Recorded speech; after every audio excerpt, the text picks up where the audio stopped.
ஒரு உயிர் தான் உலகத்திலேயே தலை சிறந்த ஒண்ணுன்னு சொன்னா தமிழர்கள் அதையும் தாண்டி ஒண்ணு இருக்குன்னு குறிப்பிடுறாங்க.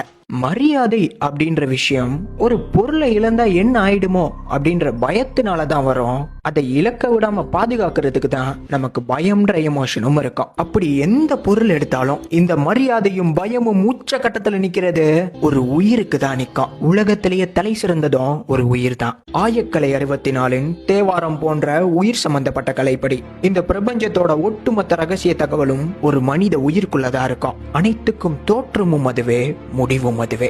அது இன்றி ஓரணுவும் அசையாது.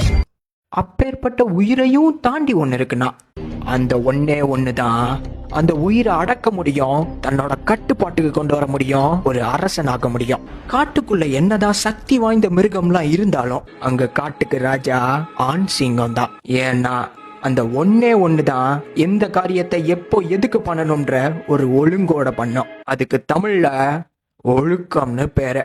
இதத்தான் திருவள்ளுவர் திருக்குறள்ல ஒழுக்கம் விழுப்பம் தரலான், ஒழுக்கம் உயிரினும் ஓம்பப்படும். இப்பேற்பட்ட தமிழுக்கு இனிய தமிழ் புத்தாண்டு நல்வாழ்த்துக்கள்.